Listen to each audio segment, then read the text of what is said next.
Salut, c'est Charlie, bienvenue dans cette nouvelle vidéo dans laquelle on va parler d'énergie et je vais te donner des clés et notamment un exercice très concret pour améliorer ton niveau d'énergie au quotidien. Avant ça, si ce n'est pas déjà fait, je t'invite à t'abonner à la chaîne pour être averti des prochaines vidéos. Alors souvent j'entends, je veux perdre du poids, mais j'arrive pas à tenir mes habitudes parce que je manque d'énergie. Ce qui est sûr, c'est que l'énergie, c'est le carburant nécessaire pour penser, pour agir, pour créer des résultats dans nos vies. Sans énergie, on ne peut rien faire, on n'a pas la motivation, on prend des moins bonnes décisions, que ce soit d'un point de vue personnel, au niveau notamment de notre alimentation, notre activité physique, mais aussi d'un point de vue professionnel, où si on prend des mauvaises décisions, malheureusement, ça aura des conséquences un peu plus subtiles, et par l'effet cumulé, ça va nous amener des complications personnelles, professionnelles. Donc, avoir un niveau d'énergie au-delà du fait de se sentir mieux dans son corps, mieux dans sa tête, c'est déterminant pour améliorer notre niveau de bien-être, mais aussi s'épanouir dans des projets. Donc, la première chose qu'il faut avoir à l'esprit, c'est qu'il y a deux types d'énergie. Il y a l'énergie physique qui est à distinguer de l'énergie mentale. Un manque d'énergie physique, ça va se caractériser plutôt par une sensation de fatigue physique, avoir moins envie de bouger, avoir moins envie de faire du sport, de sortir, de s'aérer, de faire des choses, des activités, aller avec les amis, etc. Donc ça, c'est pour le manque d'énergie physique.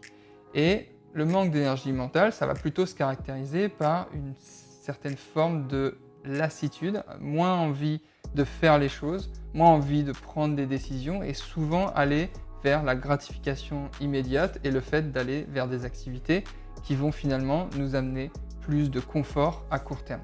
Le problème, c'est que souvent, on essaye de pallier un manque d'énergie avec des substituts, avec des moyens artificiels. La reine de ça, c'est la caféine. Donc généralement, on va consommer de la caféine, on va prendre du café, on va prendre des boissons énergisantes, du Red Bull, ce genre de trucs.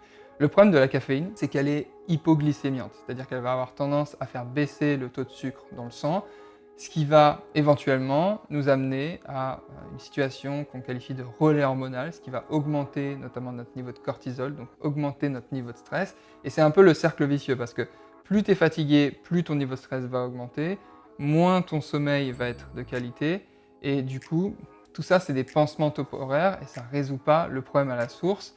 On s'habitue en plus en plus à la caféine, c'est-à-dire que notre sensibilité va diminuer et c'est finalement une sensation de courte durée quand on va essayer de pallier une fatigue, que ce soit physique ou mentale, avec du café.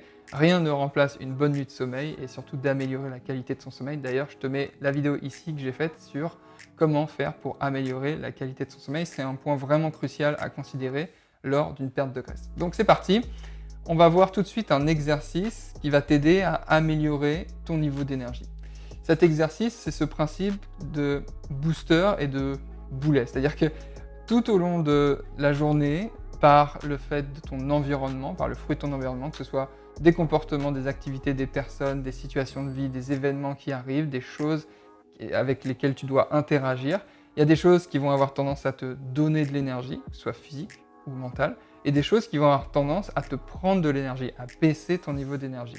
C'est pour ça que je les appelle un peu booster et boulet. Pour moi, mes boosters, par exemple, ça va être la méditation, ça va être les peak state façon Tony Robbins quand je me mets de la musique très fort dans les oreilles et que je saute partout. Ça, c'est quelque chose qui a tendance immédiatement à me mettre dans un bon mood, à me mettre de bonne humeur, à rehausser mon niveau d'énergie, bien évidemment le sport, ou des choses plus émotionnelles comme passer du temps avec ma famille, jouer avec mon fils. Tout ça, c'est des choses qui vont avoir tendance à augmenter mon niveau d'énergie.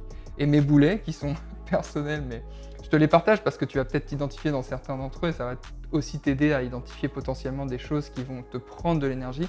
Moi, mes boulets, ils sont surtout liés à mon téléphone, c'est-à-dire aux réseaux sociaux, à WhatsApp, sur Instagram. En plus, une partie de mon travail a lieu sur les réseaux sociaux, donc généralement, ça me demande beaucoup d'énergie et ça va avoir tendance à baisser mon niveau d'énergie, de devoir être très vigilant à ce qui se passe sur les réseaux sociaux parce que malheureusement, ces applications, que ce soit YouTube, Instagram, WhatsApp, tout ça, c'est fait pour prendre ton attention et la résultante de ça, c'est que malheureusement, ça a tendance à baisser notre niveau d'énergie. Donc, je t'invite à, dans un premier temps, faire la liste de tes boosters et faire la liste de tes boulets. Fais la liste des tiens, tu prends tout simplement une feuille de papier, tu la divises en deux, tu mets booster, boulet, et tu trouves comme ça les choses qui ont tendance à te donner de l'énergie et les choses qui ont tendance tout simplement à t'en prendre, ça va beaucoup t'aider. La bonne nouvelle, c'est que l'énergie, elle peut se restaurer. Si tu focuses davantage sur les boosters, ça va augmenter ta motivation, ça va augmenter ton niveau d'énergie rapidement, alors que si tu as tendance à aller plus vers la gratification immédiate, vers les boulets, typiquement les trucs qui se passent sur le téléphone. On ne se rend pas compte à quel point ça peut avoir un impact considérable, mais tous les jours, on sort notre téléphone, les réseaux sociaux, tout ça, ça nous pompe notre énergie. Et donc, il faut être assez vigilant là-dessus.